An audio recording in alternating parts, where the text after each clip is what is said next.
Hello friends, स्वागत है आपका आपके अपने YouTube channel online education focus पर। दोस्तों, आज की वीडियो में हम देखेंगे 19 जनवरी से लेकर 25 जनवरी तक इस वीक में जितने भी करंट अफेयर क्वेश्चन बने हैं सबको हम इस वीडियो में कवर कर लेंगे। तो चलिए शुरू करते हैं आज का वीडियो अच्छी लगे तो वीडियो को लाइक करिएगा, शेयर करिएगा, चैनल को सब्सक्राइब करिएगा, बेल आइकन को प्रेस करिएगा। देखिए, फर्स्ट क्वेश्चन है, हाल ही में पिछले 12 वर्ष में भारत के माइक्रो फाइनेंस क्षेत्र का कारोबार कितने प्रतिशत बढ़ा है? ए 1200%, बी 2100%, सी 1800%, डी 2500%। राइट आंसर है ऑप्शन बी 2100%। देखिए, पिछले 12 वर्षों में भारत के माइक्रो फाइनेंस क्षेत्र ने अद्भुत विस्तार किया है। मार्च 2012 में 17,264 करोड़ रुपए से बढ़कर नवंबर 2024 तक यह कारोबार 3.39 लाख करोड़ रुपए तक पहुंच गया, जो 2100% से अधिक की वृद्धि दर्शाता है। इस महत्वपूर्ण वृद्धि ने वित्तीय समावेशन को बढ़ावा देने और देश भर में आर्थिक विकास का समर्थन करने में इस क्षेत्र की अहम भूमिका को रेखांकित किया है। अगला प्रश्न है, हाल ही में किस राज्य का सड़क एवं परिवहन निगम राज्य भर में स्वच्छ और सुंदर बस स्टेशन अभियान शुरू करेगा? A Gujarat, B Madhya Pradesh, C Maharashtra, D Uttarakhand. Right answer है ऑप्शन सी महाराष्ट्र। देखिए, महाराष्ट्र राज्य सड़क परिवहन निगम ने बस स्टेशनों की स्वच्छता और बुनियादी ढांचे को बेहतर बनाने के लिए इस अभियान की शुरुआत की है। अगला प्रश्न है, हाल ही में भारत की गैर जीवाश्म ईंधन आधारित ऊर्जा क्षमता बढ़कर कितना गीगावाट हो गया है? ए 212 गीगावाट, बी 215 गीगावाट, सी 217 gigawatt, D 225 gigawatt. Right answer है ऑप्शन सी 217 गीगावाट। देखिए, यह मील का पत्थर भारत की अक्षय ऊर्जा, विशेष रूप से सौर और पवन ऊर्जा क्षेत्र में प्रगति को दर्शाता है। अगला प्रश्न है, हाल ही में अंडमान और निकोबार में जेडएसआई वैज्ञानिकों द्वारा रक्त चूसने वाली मक्खियों की कितनी प्रजातियां खोजी गई हैं? ए 18, बी 23, सी 27, डी 31। राइट आंसर है ऑप्शन बी 23। देखिए, जेडएसआई ने इन प्रजातियों की खोज कर अंडमान निकोबार पारिस्थितिकी तंत्र में जैव विविधता में महत्वपूर्ण डेटा जोड़ा है। देखिए, अगला प्रश्न है, हाल ही में आईडीएफसी फर्स्ट बैंक ने रुपए के साथ मिलकर कौन सा क्रेडिट कार्ड लॉन्च किया है? ए फर्स्ट प्लस रुपए डेबिट कार्ड, बी फर्स्ट ईएएन रुपए डेबिट कार्ड, सी फर्स्ट गोल्ड रुपए credit card, D first classic रुपए क्रेडिट कार्ड। राइट आंसर है ऑप्शन बी फर्स्ट ईएएन रुपए क्रेडिट कार्ड। देखिए, आईडीएफसी फर्स्ट बैंक ने रुपए के साथ मिलकर फर्स्ट ईएएन रुपए क्रेडिट कार्ड लॉन्च किया है, जो एक सुरक्षित क्रेडिट कार्ड है और इसमें निश्चित जमा के लाभ के साथ यूपीआई लेन देन की सुविधा भी प्रदान की जाती है। इस अभिनव कार्ड का उद्देश्य उपयोगकर्ताओं को बेहतर वित्तीय लचीलापन और पुरस्कार प्रदान करना है। देखिए, अगला प्रश्न है, हाल ही में भारत का पहला इलेक्ट्रिक वर्टिकल टेक ऑफ और landing air taxi prototype Shunya किसने लॉन्च किया है? A ISRO, B DRDO, C Sarla aviation, D Tata aerospace. Right answer है ऑप्शन सी सरला एविएशन। देखिए, बेंगलुरु स्थित एरोस्पेस स्टार्टअप सरला एविएशन ने भारत का पहला इलेक्ट्रिक वर्टिकल टेक ऑफ और लैंडिंग एयर टैक्सी प्रोटोटाइप शून्य लॉन्च किया है। यह शहरी हवाई गतिशीलता में एक महत्वपूर्ण प्रगति है, जिसका उद्देश्य भारतीय शहरों में यातायात जाम को और प्रदूषण को कम करना है। देखिए, अगला प्रश्न है, भारत के पहले CSIR मेगा इनोवेशन कॉम्प्लेक्स का उद्घाटन कहाँ किया गया है? A Delhi, B Bengaluru, C Mumbai, D Hyderabad. Right answer है ऑप्शन सी मुंबई। देखिए, 17 जनवरी 2025 को केंद्रीय मंत्री डॉक्टर जितेंद्र सिंह ने मुंबई में भारत के पहले CSIR मतलब council of scientific and industrial research mega innovation complex का उद्घाटन किया। यह देश के नवाचार परिदृश्य में एक महत्वपूर्ण उपलब्धि है। यह अत्याधुनिक सुविधा स्टार्टअप्स, सूक्ष्म, लघु और मध्यम उद्यमों और उद्योगों से जुड़े हितधारकों को उच्च स्तरीय वैज्ञानिक अवसंरचना और विशेषज्ञता प्रदान करने के लिए बनाई गई है। अगला प्रश्न है, हाल ही में कौन सा देश ब्रिक्स का भागीदार देश बना है? A Ethiopia, B Nigeria, C Saudi Arab, D Argentina. Right answer है ऑप्शन बी नाइजीरिया। देखिए, 17 जनवरी 2025 को नाइजीरिया को आधिकारिक रूप से ब्रिक्स ब्लॉक का भागीदार देश बनाया गया, जिसमें ब्राजील, रूस, भारत, चीन और दक्षिण अफ्रीका शामिल हैं। यह रणनीतिक कदम नाइजीरिया के प्रमुख उभरती अर्थव्यवस्थाओं के साथ आर्थिक और कूटनीतिक संबंधों को मजबूत करने के लिए उठाया गया है। अगला प्रश्न है, हाल ही में जलवायु परिवर्तन के कारण नेपाल में कौन सा ग्लेशियर 2040 तक विलुप्त होने की कगार पर है? A Khumbu glacier, B Yala glacier, C Ganesh glacier, D Annapurna glacier. Right answer है ऑप्शन बी, याला ग्लेशियर। देखिए, याला ग्लेशियर नेपाल के लांगटांग नेशनल पार्क में स्थित पिछले कुछ दशकों में अपने महत्वपूर्ण संकोचन के कारण हिमनद विज्ञान के अध्ययन का केंद्र रहा। हालिया विश्लेषणों के अनुसार यह ग्लेशियर 2040 के दशक तक गायब हो सकता है, जो हिमालय के हिमनदों पर जलवायु परिवर्तन के गहरे प्रभाव को दर्शाता है। अगला प्रश्न है, हाल ही में स्क्रैमजेट इंजन का परीक्षण किस संस्था ने किया है? A ISRO, B NASA, C DRDL, D BARC. Right answer है ऑप्शन सी, डीआरडीएल। देखिए, रक्षा अनुसंधान एवं विकास प्रयोगशाला डीआरडीएल, जो कि रक्षा अनुसंधान और विकास संगठन डीआरडीओ की हैदराबाद स्थित इकाई है, ने अगली पीढ़ी की हाइपरसोनिक तकनीक के विकास में महत्वपूर्ण प्रगति की है। यह उन्नत तकनीक सुपरसोनिक कंबंशन रैमजेट पर आधारित है, जो हाइपरसोनिक मिसाइलों के लिए एक क्रांतिकारी प्रणोदन प्रणाली है। हाल ही में डीआरडीएल ने एक्टिव कूल स्क्रैमजेट कंबस्टर का ग्राउंड टेस्ट सफलतापूर्वक 120 सेकंड के लिए किया, जो भारत के लिए एक ऐतिहासिक उपलब्धि है। अब देखिए, यहाँ पे है इसरो। इसरो का फुल फॉर्म है इंडियन स्पेस रिसर्च ऑर्गेनाइजेशन। अगला है नासा। नासा का फुल फॉर्म है National Aeronautics and Space Administration. फिर है डीआरडीएल। डीआरडीएल का फुल फॉर्म है Defence Research and Development Organisation. फिर है बीएआरसी। बीएआरसी का फुल फॉर्म है भाभा एटॉमिक रिसर्च सेंटर।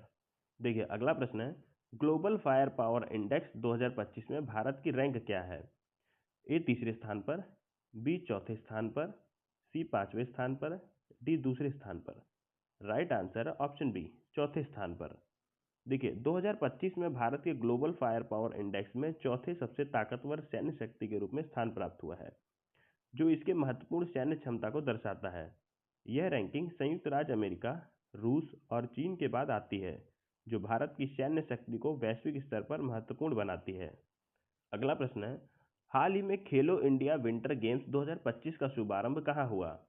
ए Jammu, B Ladakh, C Shimla, D Manali. Right answer है ऑप्शन बी, लद्दाख।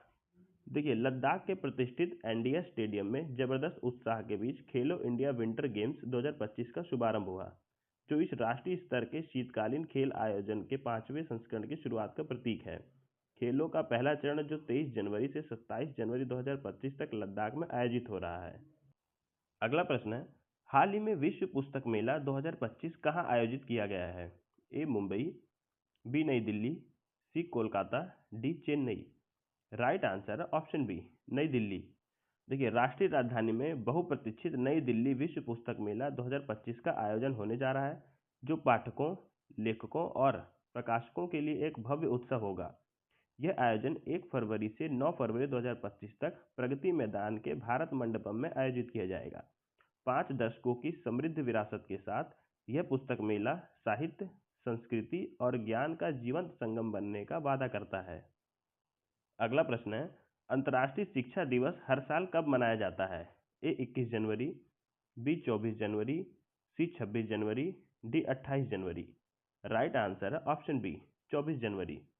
देखिए, हर साल दुनिया 24 जनवरी को अंतर्राष्ट्रीय शिक्षा दिवस मनाती है, जो शिक्षा की महत्वपूर्ण भूमिका को पहचानने का एक अवसर है, जो शांति और सतत विकास को बढ़ावा देती है।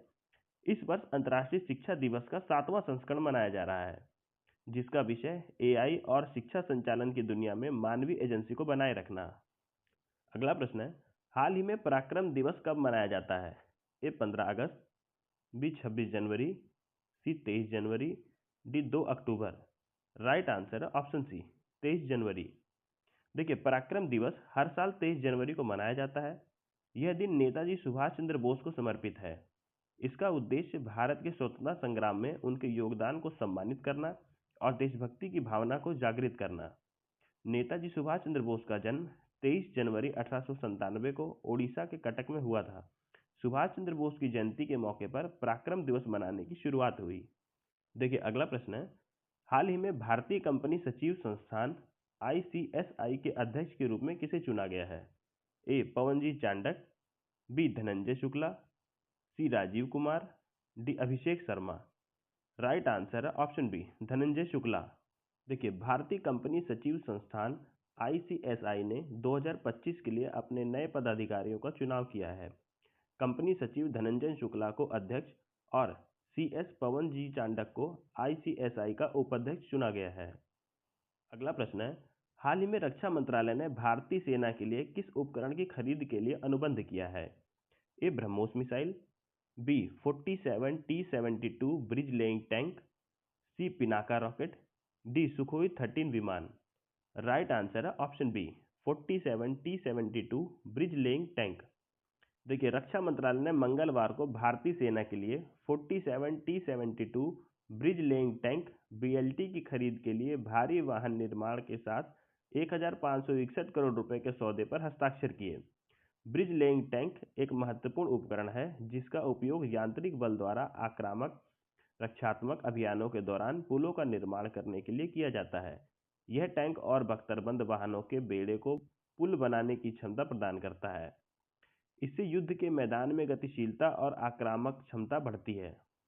अगला प्रश्न है, हाल ही में कौन सा देश फिडे शतरंज विश्व कप 2025 की मेजबानी करने जा रहा है? A Norway, B Bharat, C America, D रूस। राइट आंसर है ऑप्शन बी भारत। देखिए, 2025 में भारत प्रतिष्ठित फिडे शतरंज विश्व कप की मेजबानी करने जा रहा है, जो देश के लिए एक ऐतिहासिक क्षण है। यह भारत का पहला बड़ा अंतर्राष्ट्रीय शतरंज टूर्नामेंट होगा, जिसे 2022 चेन्नई शतरंज ओलंपियाड के बाद आयोजित किया जाएगा। इस घोषणा से भारत की वैश्विक शतरंज मंच पर स्थिति और भी मजबूत होगी, खासकर जब से इस देश में इस खेल का प्रभाव तेजी से बढ़ रहा है। अगला प्रश्न है, हाल ही में स्वामित्व योजना के तहत संपत्ति कार्ड वितरित करने वाला उत्तर पूर्व भारत का पहला राज्य कौन सा बना है? ए असम, बी मिजोरम, सी Meghalaya, D Arunachal Pradesh. Right answer है ऑप्शन बी मिजोरम।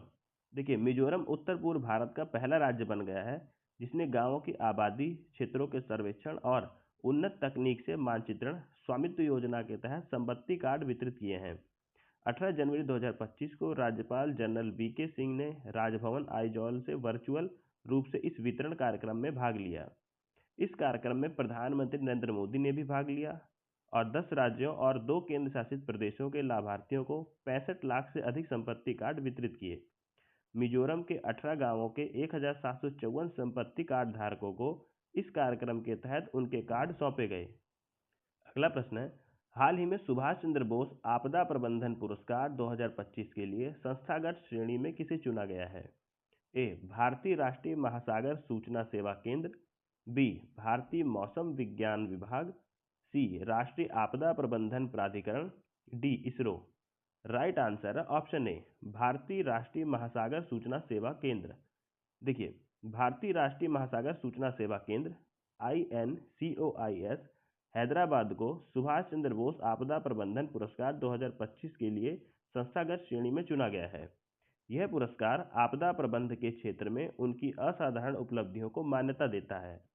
देखिए, अगला प्रश्न है, हाल ही में कर्नाटक के उडुपी जिले में किस ऐतिहासिक मूर्ति की खोज की गई है?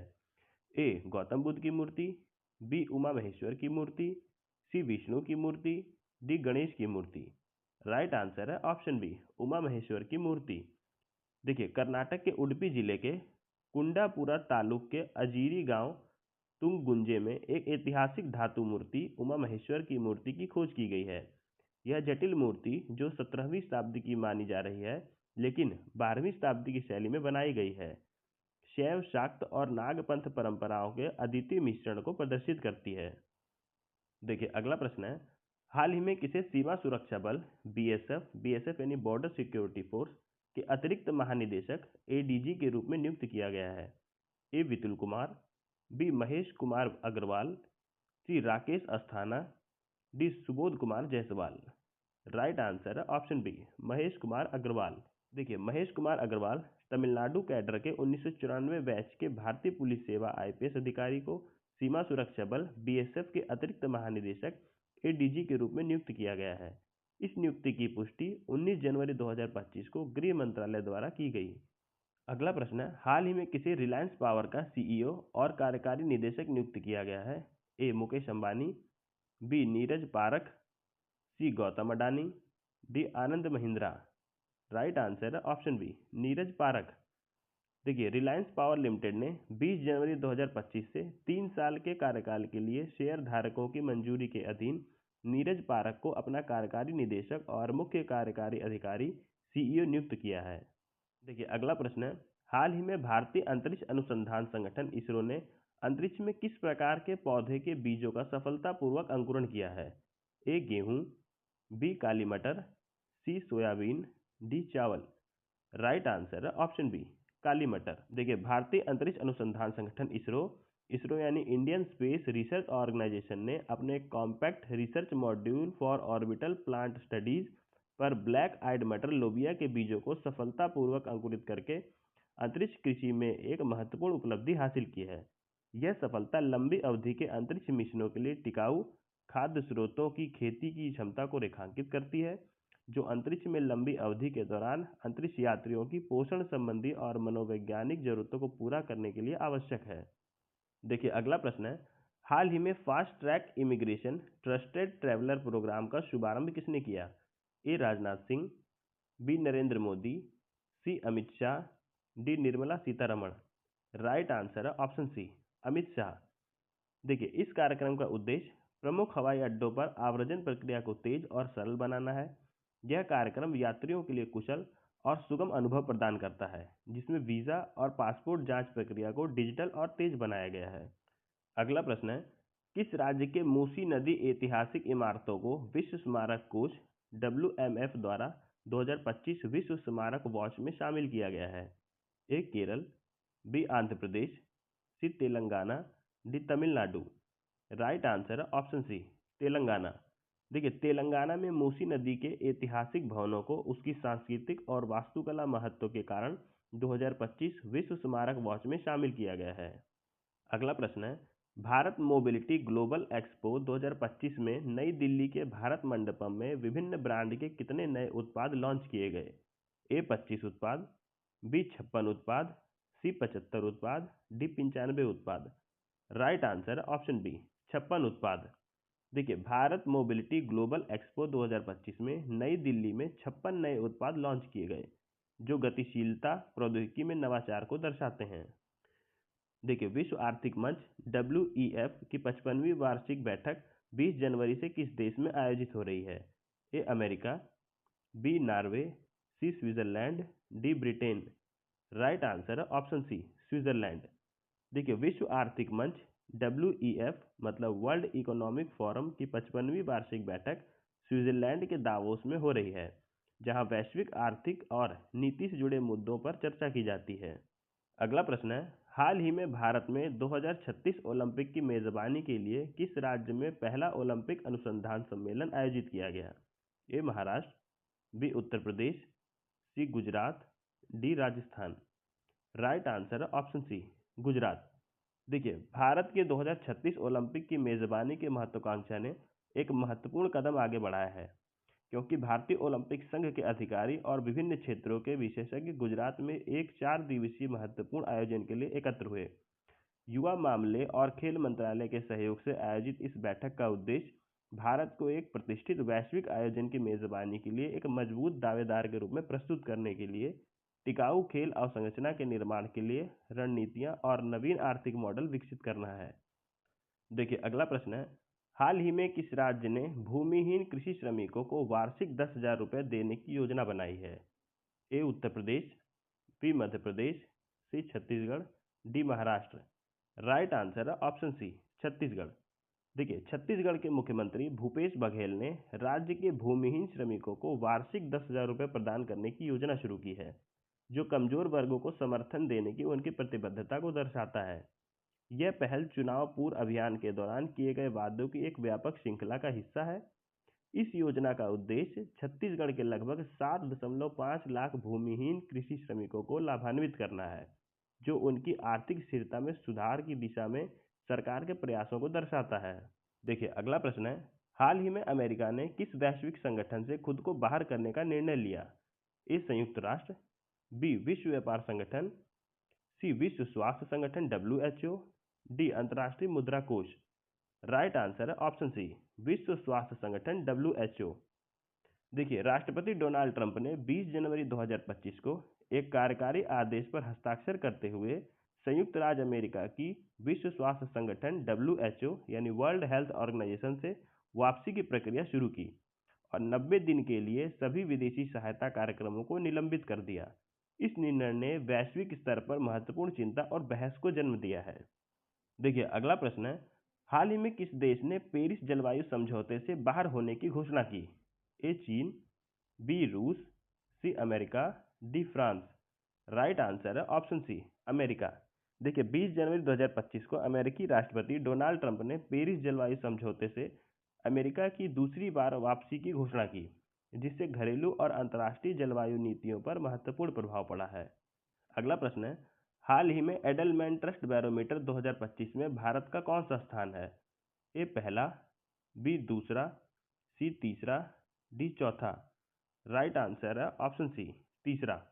देखिए, एडलमैन ट्रस्ट बैरोमीटर 2025 जो कि वैश्विक संचार फर्म एडलमैन द्वारा आयोजित वार्षिक सर्वेक्षण है, ने सरकार, व्यवसायों, मीडिया और गैर सरकारी संगठनों NGOs में सार्वजनिक विश्वास के स्तर पर महत्वपूर्ण अंतर्दृष्टि प्रदान की है।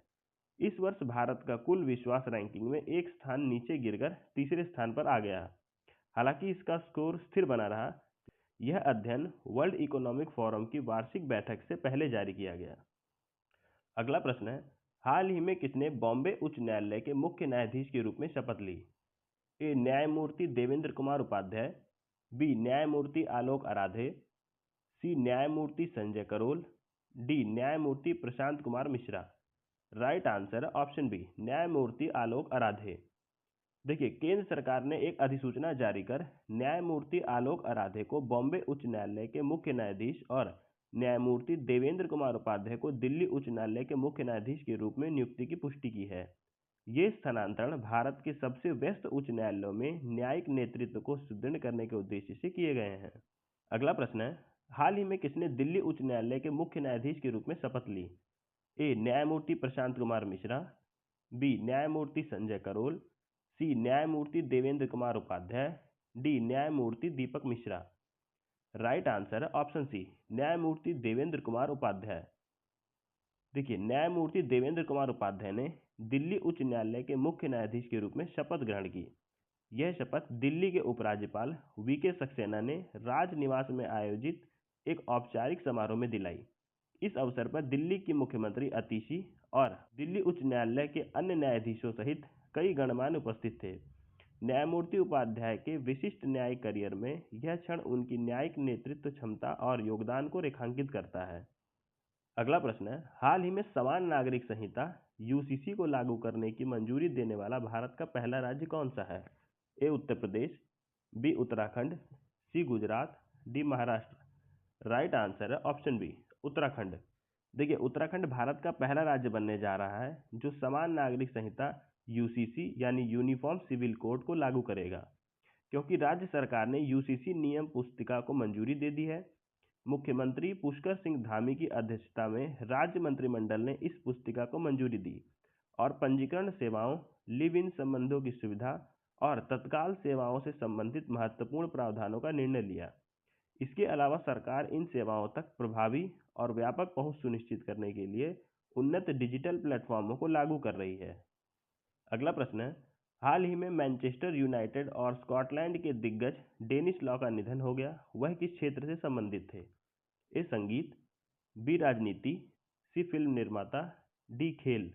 राइट आंसर है ऑप्शन डी खेल। देखिए, डेनिस लॉ स्कॉटलैंड के प्रतिष्ठित फुटबॉलर जो अपनी अद्भुत गोल स्कोरिंग क्षमताओं और करिश्माई उपस्थिति के लिए प्रसिद्ध थे, का 17 जनवरी 2025 को 84 वर्ष की आयु में निधन हो गया। प्यार से द किंग और द लॉमैन कहे जाने वाले लॉ ने मैनचेस्टर यूनाइटेड और स्कॉटलैंड राष्ट्रीय टीम दोनों पर अमिट छाप छोड़ी है। अगला प्रश्न है, हाल ही में CII ने वित्तीय वर्ष 2025-26 में भारत की GDP वृद्धि का क्या अनुमान लगाया है? ए 5%, बी 6%, सी 7%, डी 8%। राइट आंसर है ऑप्शन सी 7%।